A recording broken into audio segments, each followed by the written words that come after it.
Vamos a volver a cambiar de tema, no nos vamos a ir de la cuestión electoral, creo que por bastante tiempo no nos vamos a ir de la cuestión electoral, por si alguien prendió el televisor recién y aterrizó desde Marte. Bueno, estamos en una campaña que tiene que ver con las elecciones PASO y obviamente estamos viendo propuestas y escuchando propuestas de candidatos y candidatas que están recorriendo no solamente la ciudad de Santa Fe, sino también la provincia y obviamente están desplegando de alguna forma todo su, sus propuestas que tienen que ver justamente para llegar a distintos puestos legislativos, ejecutivos, y de allí en más, bueno, nos vamos nutriendo. Y como programa de televisión, nosotros cumplimos la función justamente de amplificar ese mensaje. Hete aquí que nuestra próxima invitada está en esa sintonía. Nos acompaña Lucila De Ponti, diputada provincial y precandidata a diputada, justamente a renovar su banca. Lucila, ¿cómo va? Buenas tardes, bienvenida. Bien, buenas tardes. Bueno, la campaña del peronismo viene más tranquila. Viene un poco más tranquila que la de Unidos, que bueno, ya se pone en cuestión la palabra misma que usaron para constituir su frente. Pero mira, a mí me parece, sin entrar tampoco en las discusiones de ellos, porque no creo que te interese. Creo que son cuestiones que en todo caso tendrán que resolver ellos, pero sí me interesa pensar, bueno, ¿qué daño le hace ese tipo de cuestiones a la relación entre la política y la sociedad, ¿no? Qué difícil que es poder atravesar una campaña donde se supone que uno tiene que en todo caso debatir ideas, proyectos, propuestas, que venimos a plantearle a los santafesinos que tiene que ser la propuesta para resolver sus problemas de todos los días. Eso queda totalmente de lado cuando se empiezan a caer en esto que es muy común de una gran parte de la política, que es tirar frases marketineras, ir a hacer show, bueno, a los medios de Buenos Aires o a los medios locales, y de alguna manera eso creo que va mellando la credibilidad que la sociedad tiene con respecto a la política, y me parece que es uno de los grandes problemas que atravesamos hoy, y creo que hay todo un gran sector de la política de distintos partidos que tiene que hacer una autocrítica respecto de eso. ¿Es un año difícil para militar?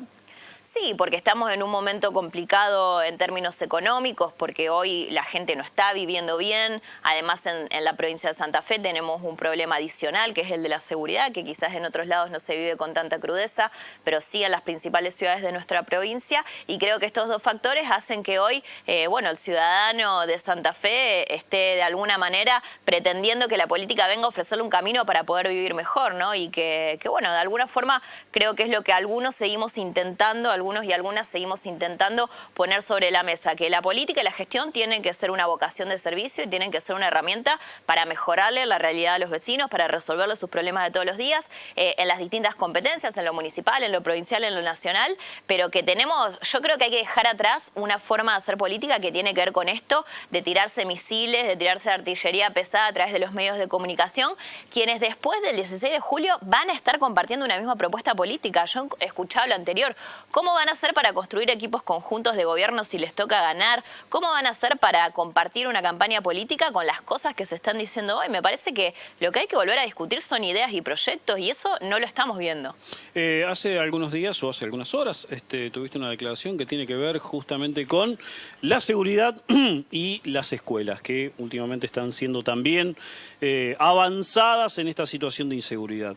Sí. Es un límite que se ha cruzado, que sí. La violencia llegue a las escuelas. Nosotros en Rosario estamos viviendo una situación muy compleja.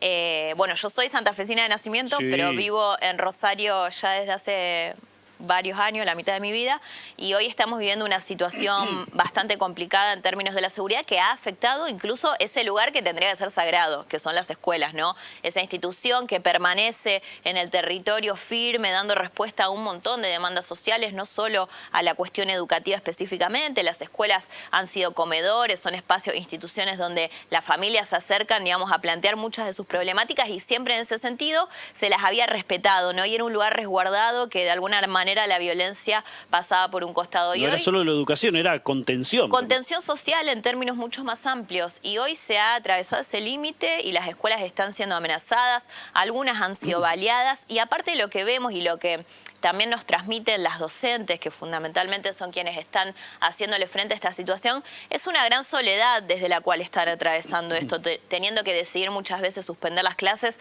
por el miedo que tienen frente a una amenaza de que efectivamente pueda llegar a pasar algo. Pero además y un poco nuestras propuestas tienen que ver con poder motorizar también o pedirle al Ejecutivo que se motoricen políticas específicas para cuidar a las escuelas. Porque nosotros en Rosario tenemos, por ejemplo, un contraste muy grande que hoy hace una directora. Comisarías valladas, absolutamente valladas, con paneles, incluso una que fue baleada en la noche de ayer, y escuelas dejadas, digamos, libradas a su suerte. Y ahí están nuestros pibes. Las directoras tienen que sacar a los chicos de los salones que están con ventanas, linderos a las calles por el miedo que tienen de que suceda algo y los trasladan a otros espacios. Y eso es algo que realmente creo que no podemos permitir. Es un límite que, bueno, tiene que de alguna manera ponernos adelante la necesidad de implementar políticas concretas. Nosotros tenemos una propuesta específica que es la de corredores escolares seguros, pero es una propuesta más que puede ser, digamos, de alguna manera articulada con otras cuestiones. Lo que sí necesitamos es entender que hoy se está poniendo en riesgo una institución que tendría que ser sagrada y que aparte es el principal camino para poder fortalecer la integración social. Ahora, hace algunos días aquí teníamos la presencia del secretario general de AMSAFE y en muchos casos él nos decía que las directoras son las que dicen no queremos la policía en las escuelas, y en algunos casos también acercábamos la conclusión de que en algunos casos hasta los propios alumnos o alumnas ven que a veces la policía también es parte de ese problema. Sí. Entonces ahí empieza a tejerse toda una situación bastante compleja. Sí, por eso lo que yo creo es que tiene que haber una mirada de una articulación multiagencial y también de entre los tres niveles del Estado para poder, en este sentido, crear contextos seguros para las escuelas, ¿no? No sirve tener un patrullero en la puerta de la escuela, como dicen las directoras, porque esto muchas veces no disuade a los hechos que suceden y aparte a veces genera desafíos. Sí, y más peligrosidad. Entonces lo que nosotros pretendemos es que se generen corredores, contextos en los cuales se articulen las distintas instituciones del barrio, donde participe el Estado municipal con sus agentes, que por supuesto no son fuerzas de seguridad, sino que son otro tipo de agentes que tienen que ver con el control urbano, que tienen que ver con la intervención social, donde ahí también tiene que intervenir el gobierno de la provincia, y también dar participación a la comunidad, a los comercios, instituciones no públicas, no estatales que estén en la zona, a las propias familias y vecinos para, entre todos, poder construir una red de seguridad comunitaria que nos permita proteger y defender a las escuelas. Y aparte creemos que también una parte del camino para resolver o para empezar a resolver el problema de la violencia que se vive en el territorio es darle participación a la comunidad en la planificación y la ejecución de políticas de seguridad. Esto no quiere decir que la gente se tenga que armar, que la gente tenga que garantizar su propia seguridad. Esas son funciones y competencias de la policía y ahí es todo otro debate el que hay que dar. Pero sí necesitamos volver a recuperar la presencia del Estado y de lo público en el territorio, ¿no? Que hoy está abandonado y eso es terreno fértil para que las mafias, las bandas actúen de esta manera. Ayer también, no recuerdo si fue ayer o antes de ayer, nuestro compañero Héctor Galeano, que recién escuchábamos, hablaba sobre lo que fue el crimen de un militante del movimiento Evita, que conmocionó obviamente a gran parte de la militancia de Rosario y obviamente a Barrios. Está ligado a lo que veníamos hablando. Sí, claro, es, bueno, Nico Leguizamón, le decían Nico, se llama Ariel, un chico de 25 años de barrio Itatí de Rosario, que fue asesinado el domingo a la noche, papá de un nene muy chiquito, realmente una historia muy triste, y es el séptimo compañero de nuestra organización que es asesinado desde septiembre hasta hoy, y lo más preocupante, más allá del dolor que tiene cada una de las familias, es el contexto en el cual fueron asesinados. Todos estaban en las puertas de sus casas tomando mate, comiendo algo. En el caso de Nico estaba cocinando un pollo al disco en una parrilla en la vereda con otros vecinos. O sea, están haciendo una actividad absolutamente cotidiana y que tendría que ser de lo más normal y de lo más natural, pero que se ha perdido también la posibilidad de ocupar el propio espacio público en los barrios porque se ha naturalizado y se está normalizando las balaceras, los tiros, ¿no? Que lleguen personas buscando un búnker o a determinada persona o solo para amedrentar, generen un hecho violento de estas características que termina con muertos absolutamente inocentes, ¿no? Todas las muertes son importantes, pero nosotros estamos perdiendo la vida de cientos de jóvenes en los barrios, sobre todo en la ciudad de Rosario, que todos los días realizando actividades cotidianas. Mauro Villamil, que era un chico que fue a comprar una verdulería y lo mataron comprando. Hugo, un cadete que estaba en la puerta de una hamburguesería esperando un pedido para llevar y lo mataron en esa circunstancia. Realmente es muy preocupante pensar el miedo que esto genera y cómo se va deteriorando la calidad de vida, sobre todo en Rosario, pero que Rosario es un espejo de lo que puede pasar si no se resuelve lo que hoy está sucediendo en este territorio. Y lo fundamental es empezar a hacerse cargo, ¿no? Lo que creo que la gente tampoco quiere ver más es a quienes gobiernan, quienes tienen las competencias y las capacidades y las herramientas para empezar a resolver esto, poniendo la culpa en otro, echando la culpa al gobierno nacional o reclamando que ellos no pueden hacer nada. Se puede hacer, hay que hacer mucho más de lo que se está haciendo, que no es suficiente, y necesitamos sobre todo ese cambio de actitud, empezar a hacerse cargo de que la provincia de Santa Fe tiene que resolver lo que está pasando en la provincia de Santa Fe. Héctor. Preguntas para Lucila. La primera, muy general, tiene que ver con esto. La estábamos escuchando, su preocupación como militante del movimiento Evita, como militante política sobre el tema de la seguridad, que es un tema casi excluyente, junto con el bolsillo y la economía. Si en todo este tiempo tuvieron la posibilidad, desde el movimiento Evita, o ella, o Eduardo Tognoli, o quien sea del movimiento, o quien sea del espacio, en trasladarle todo esto a la gestión.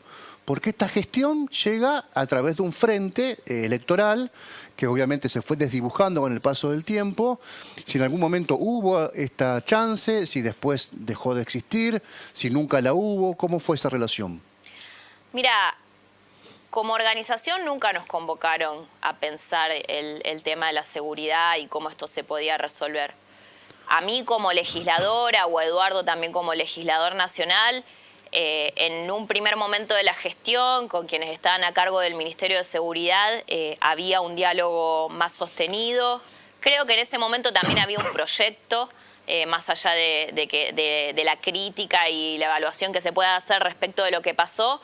Después de esa gestión se abandonó un proyecto de política de seguridad en la provincia de Santa Fe y me parece que ya no hay metas, no hay objetivos, no hay una hoja de ruta y eso tiene que ver con los resultados que estamos viendo hoy, la sucesión de ministros, la sucesión de jefes policiales sin poder encontrar la resolución de este problema. Pero realmente no, han sido muy contadas las ocasiones en las cuales se nos ha convocado al diálogo y la verdad es que nunca fue para poder pensar una solución o para poder pensar una propuesta. Y ni siquiera para poder obtener la información que nosotros como organización que está en el territorio podemos transmitir, porque también eso es otra parte, ¿no? Me parece que, o al menos una gestión como yo la entiendo, si pretende ser exitosa, tiene que tener un pie y un oído muy abierto a lo que sucede en el territorio, porque esa es información valiosísima y necesaria para poder construir políticas públicas y la verdad que no, que eso nunca estuvo.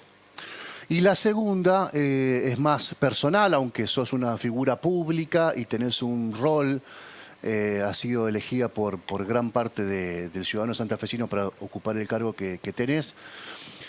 Nosotros hemos charlado aquí en el programa hace un tiempo sobre una resolución judicial, un fallo, en el cual se condenaron a dos personas, a dos varones, que habían tenido una actitud de extorsión hacia vos, a través de haber accedido a unas imágenes de un dispositivo móvil tuyo y haberte extorsionado mediante esa información.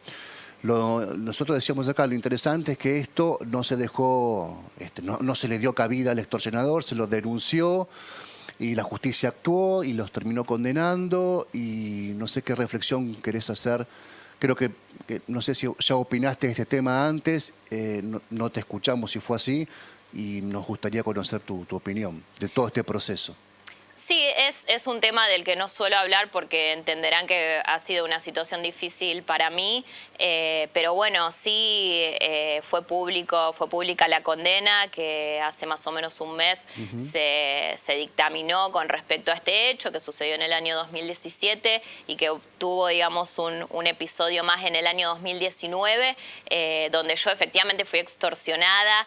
y en un contexto político muy claro, porque esto sucedió el mismo día de las elecciones primarias, cuando yo era candidata en esa contienda. Y bueno, y sí, yo en el 2017 cuando sucedió decidí denunciar, y la verdad es que tengo que decir que la justicia conmigo cumplió un rol muy satisfactorio, incluso reparador, tanto en la etapa de instrucción, que fue llevada adelante por el fiscal Franco Picardi y el juez Sebastián Casanelo, y después en la etapa final de juicio por el fiscal Arrigo, que es un fiscal federal con sede en Rosario. Y bueno, y que lo importante, o lo que a mí en todo caso me interesa dejar como reflexión de esto, es que es importante denunciar que estos son delitos, que son hechos que tienen que ser condenados, que la violencia digital, cibernética, y también en mi caso una violencia política, digamos, porque tenía claramente objetivos de alguna manera impedir o desalentar mi participación en política,